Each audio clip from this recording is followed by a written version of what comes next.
सभी सम्मानित साथियों, क्रांतिकारी जय भीम, जय संविधान, जय मूल्यवासी, नीला सलाम। साथियों, आज अहम मुद्दों को लेकर मैं लाइव पर आया हुआ हूं। जैसा कि आपको मालूम है कि भारत देश एक कृषि प्रधान देश है, जहां किसानों के ऊपर लगातार अन्याय और अत्याचार हो रहा है। देश की जनता लगातार जिन लोगों को आगे बढ़ाने का काम करती है, वही लोग देश की जनता के साथ खिलवाड़ करने का काम करते हैं।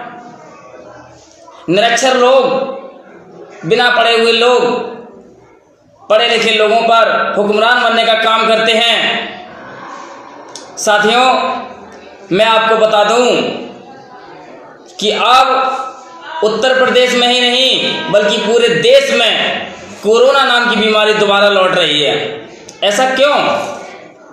जब भारत में दवा तैयार हो चुकी है, जब भारत में कोरोना की दवा तैयार हो चुकी है, तब भी कोरोना पूर्ण रूप से हावी होता जा रहा है। इसके बारे में आपको समझना होगा। आखिर क्या है ये फिरकी? क्यों कोरोना नाम की बीमारी दोबारा आ रही है? आपने देखा पंजाब में चुनाव हुआ, जहां बीजेपी का सुपड़ा साफ हो गया। पंजाब में चुनाव हुआ, वहां बीजेपी का सुपड़ा साफ हुआ। अन्य राज्यों में जहां भी बीजेपी का चुनाव हुआ, वहां पर इसे भारी शिकस्त का सामना करना पड़ा। साथियों, बीजेपी पूर्ण रूप से डरी हुई है। आरएसएस पूर्ण रूप से घबराया हुआ है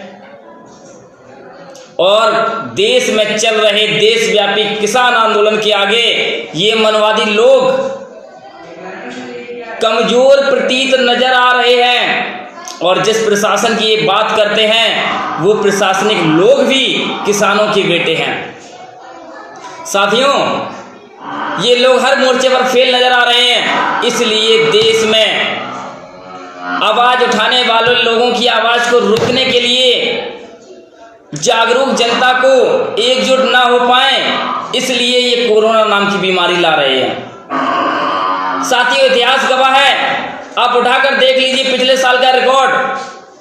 जब हमने साइकिल यात्रा का ऐलान किया था, जब हमने देश में समतावादी विचारधारा को प्रचारित करने के लिए एक बीड़ा उठाया था, एक संकल्प उठाया था, भीम आर्मी भारत एकता मिशन पंजीकृत सामाजिक संगठन के द्वारा गांव-गांव जाकर, घर-घर जाकर लोगों को शिक्षा के प्रति, संविधान के प्रति, स्वास्थ्य के प्रति, जागरूक के प्रति और इन भ्रष्ट नेताओं के प्रति जागरूक करने का विचार बनाया था। एक घोषणा की थी। तो उसके कुछ ही दिनों बाद इन दलाल और गद्दार मक्कार नेताओं ने लॉकडाउन लगाने का काम किया। और लॉकडाउन की आड़ में मनवादी आडंबर बनाने का काम किया। इतिहास गवाह रहेगा कि जब देश में महामारी फैली हुई थी, तो देश के बड़े बड़े नेता लोग महामारी को खत्म करने की बजाय भ्रष्टाचार फैलाने का काम कर रहे थे, पाखंडवाद को बढ़ावा देने का काम कर रहे थे, हॉस्पिटल बनाने की बजाय मंदिर का निर्माण कराने का काम कर रहे थे। साथियों, ये आपको समझना होगा। और यही नीति ये फिर दोहराना चाह रहे हैं, क्योंकि ये लगातार हारने का काम कर रहे हैं। जबरन बिहार में चुनाव जीतने का काम किया, जबकि बिहार में ये पूर्ण रूप से हार चुके थे। चुनावी नतीजे खुल नहीं पाए। उससे पहले दिल्ली में कुछ लोगों ने आकर चिल्लाना शुरू कर दिया कि हमारी पार्टी जीत गई। कहीं ना कहीं ये गहरी साजिश है। बहुजन समाज एकजुट ना हो पाए, इसलिए ये कोरोना नाम का भय लाने का काम कर रहे हैं। साथियों, पिछले 3 महीनों से ज्यादा दिल्ली में किसान आंदोलन चल रहा है। किसी भी किसान को कोरोना नहीं हुआ। क्यों? क्योंकि कोरोना नाम की बीमारी नहीं है। मैं भीम पुत्र विजय कुमार आजाद इस बात का दावा भी हमने देश में शिक्षा, स्वास्थ्य और रोजगार के प्रति लोगों को जागरूक करने के लिए, समाज में फैले हुए अंधविश्वास, ढोंग, पाखंडवाद को खत्म करने के लिए पहले से हमने घोषणा की थी कि हम गांव-गांव जाकर लोगों को जागरूकता अभियान के द्वारा, जनसंपर्क यात्रा के द्वारा लोगों को जागरूक करेंगे। लेकिन इन मनवादी एजेंटों ने देखा और इनकी पतलून गीली हो गई। इस भय से इन गद्दारों ने हम जैसे बहुजन समाज सेवियों को रोकने के लिए सच्चे किसान भाइयों को रोकने के लिए कोरोना नाम की बीमारी का सहारा लिया। लेकिन साथियों, डरने की बात नहीं है। मैं दावा कर रहा हूं कि ये लोग समाज के साथ खिलवाड़ कर रहे हैं। देश में लगातार अन्नदाता भूखमरी का शिकार बने हुए हैं, लगातार अपने हक और अधिकारों के लिए दिल्ली में संघर्ष कर रहे हैं, लेकिन उस संघर्ष को दिखाने का कोई काम नहीं कर रहा। आज किस तरीके से गांधी जी के 3 बंदरों की बात हो रही है, वो 3 बंदर समझने का काम करें। गांधी जी के 3 बंदर थे, बुरा मत देखो, बुरा मत सुनो और बुरा मत बोलो। लेकिन इन्हीं बंदरों के आधार पर देखिए किस तरीके से लोग काम कर रहे हैं। जनता के हक और अधिकारों के लिए मत बोलो, इसलिए जितने भी देश में नेता हैं वो मुंह पर चुप्पी साधे हुए बैठे हुए हैं, मुंह बंद करे हुए बैठे हुए हैं। संसद में कोई भी दहाड़ने का काम नहीं कर रहा और ना ही क्षेत्र में जाकर अपने क्षेत्र में जवाबदेही करने का काम कर रहा है। साथियों, दूसरा, हमारा न्यायालय भी लगातार तारीख पे तारीख दिए जा रहा है, लेकिन अभी तक न्याय नहीं दिया, कुछ नहीं मिलता। कानून भी अंधा हुए बैठे हुए हैं। गांधी जी के दूसरे वचन को फॉलो कर रहा है कि बुरा मत देखो, बुरा होने दो, किसी को मत देखो। ये केवल और केवल कोर्ट कर रहा है। कोर्ट केवल एक ही चीज देखता है कि होने दो, कुछ मत देखो। और नेता भी कहते हैं कि देश को गड्ढे में जाने दो, लेकिन कुछ मत बोलो। जनता अपने हक अधिकारों के लिए रोए चिल्लाए, धरना करे, प्रदर्शन करे, लेकिन उसको भी इग्नोर करो, मत बोलो। ये देश के नेता कर रहे हैं। और साथियों, तीसरा हमने बताया, देखने की बात आई, बोलने की बात आई, अब सुनने की भी बात आई।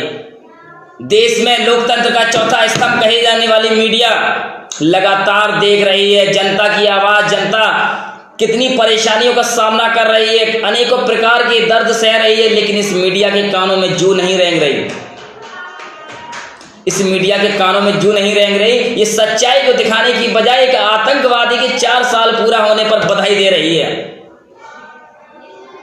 एक आतंकवादी के 4 साल कार्यकाल पूरे होने पर बधाई दे रही है। वह आतंकवादी, मैं सीधा बोल रहा हूं, समझने का काम करें। हमारे राज्य में, उत्तर प्रदेश राज्य में, उत्तर प्रदेश के वर्तमान मुख्यमंत्री योगी आदित्यनाथ जी ने 7 मई 2020 को प्रेस मीडिया के माध्यम से एक बात कही थी, इंडिया न्यूज चैनल पर कहा था कि वो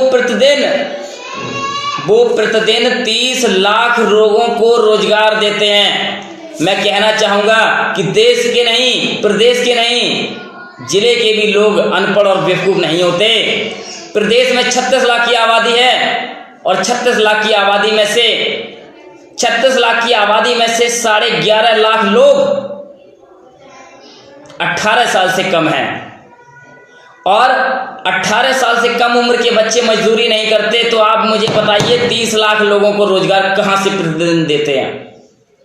झूठ बोलने की कोई एक सीमा होती है। कम से कम बोलने से पहले एक बार पढ़ना तो जरूरी है। किताब खोल कर देख लो, ताकि समाज के प्रति आपको जानकारी हो सके, प्रदेश के बारे में आपको जानकारी हो सके। रही बात देश की, देश में आपने बताया कि आप देश में 300 करोड़ जनता को रोजगार देंगे। मुझे ये बताइए कि देश की आबादी 135 करोड़ है, तो 300 करोड़ लोग कहां से आए? ये केवल और केवल ढोंग की बातें करना छोड़ दीजिए, पाखंड की बात करना छोड़ दीजिए और अंधेरे में कानून बनाना छोड़ दीजिए। जनता के बीच जाएंगे तो आपको पता लगेगा। आपकी इस गलती की वजह से बीजेपी सांसद, विधायक और जो भी नेता लोग क्षेत्रों में वोट मांगने जा रहे हैं, ऐसे लोगों को जूते की मार मिल रही है। मैंने इसकी वीडियो अपने फेसबुक अकाउंट पर वायरल की है, देख लीजिए। तो साथियों, मैं इन सभी अंधभक्तों से कहना चाहता हूं कि सुधर जाएं, सोच बदलो, नहीं तो कुछ नहीं बचेगा। ये अनपढ़ जाहिल लोग देश को बेचने में कसूरी नहीं छोड़ रहे हैं। और संविधान की तो बात ही छोड़ो, निजीकरण कर दिया। गवर्नमेंट एम्प्लॉय जो सुबह से लेकर शाम तक कार्यालय में बैठ के काम किया करता था, सुबह से लेकर शाम तक बैठ के कार्यालय में काम किया करता था, उसको भी, उसका भी जो ईपीएफ करता था, employment private fund, GPF government private fund, ये जो पैसा कटा करता था इसलिए करता था ताकि आने वाले समय में, उसके रिटायरमेंट के समय में बुढ़ापे का सहारा बन सके।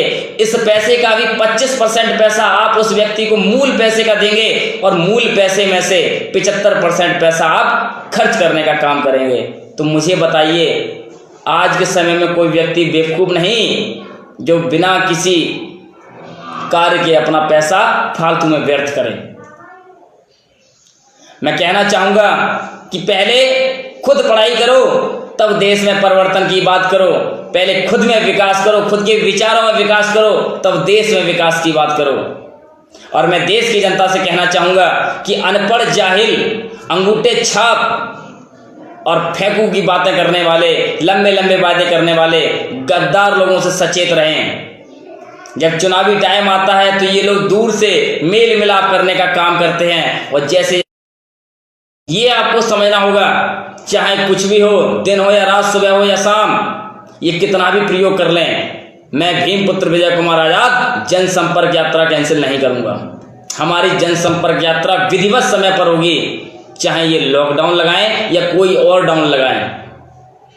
पहले एक फिल्म आया करती थी, कभी खुशी कभी गम, तो डॉक्टर ने बीमारी बना दी कभी सर्दी कभी जुकाम। लोगों को घबराने के लिए, पाखंडवाद के रूप में डरपाने के लिए वीराना नाम की मूवी आई थी। और अब वर्तमान समय में लोगों को बेवकूफ़ बनाने के लिए, कमज़ोर बनाने के लिए कोरोना नाम की बीमारी थी। केवल और केवल नौकरी के लिए पढ़ाई करता कि भविष्य में पढ़ेगा तो नौकरी मिलेगी, लेकिन यहाँ तो जब प्राइवेटेशन हो जाएगा तो नौकरी किसी को नहीं मिलेगी। वो भी प्राइवेट का मतलब होता है 1 साल की नौकरी मिलेगी और 1 साल के बाद नौकरी खत्म। और वो भी ये धर्म के धंधे वाले लोग केवल और केवल अनपढ़ जाहिल लोगों को नौकरी देने का काम करेंगे और high school, inter, BA, MA, BEd, BTech pass किए हुए लोगों को चपरासी भी नहीं बनाने का काम करेंगे। हमें और आपको जागरूक होना होगा। मैं उत्तर प्रदेश के मुख्यमंत्री और बीजेपी के प्रत्येक नेता को चैलेंज देता हूं, किसी में भी 10 मिनट मेरे साथ बराबर बैठने की क्षमता हो तो बात कर लेना। मैं 10 मिनट में पतलून ना गीली कर दूं तो भीमपुत्र विजय कुमार आजाद नाम नहीं है मेरा। केवल हवाई फायर करने से कुछ नहीं होगा, पढ़ाई करनी होगी।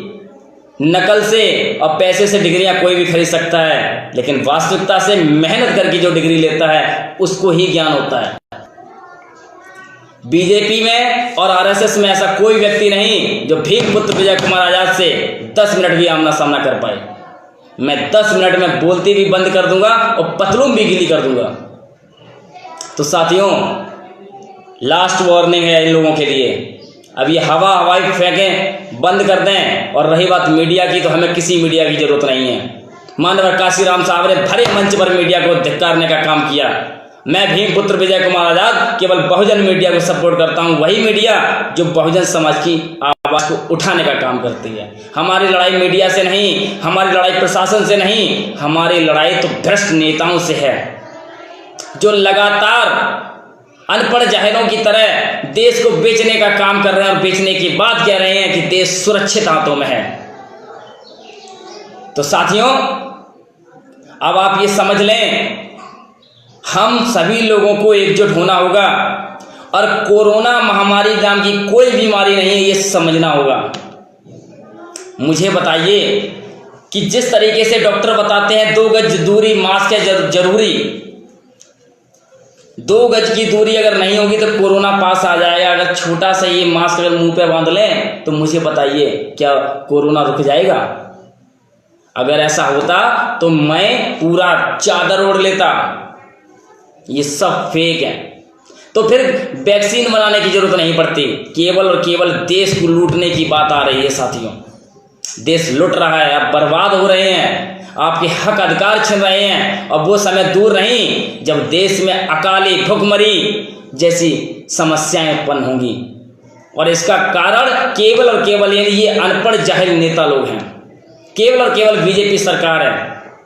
इन 4 सालों में सर्वाधिक बताया गया था, अभी कल की मीडिया में मैंने देखा, बताया जाता है कि उत्तर प्रदेश में पहली बार बीजेपी पार्टी से कोई व्यक्ति 4 साल का मुख्यमंत्री बना। इन 4 सालों में सबसे ज्यादा क्राइम कराने वाला कोई यदि मुख्यमंत्री हुआ तो योगी आदित्यनाथ। इन 4 सालों में सबसे ज्यादा लूट, हत्याएं, रेप, मर्डर, बलात्कार जैसी समस्याएं इनके सामने आई।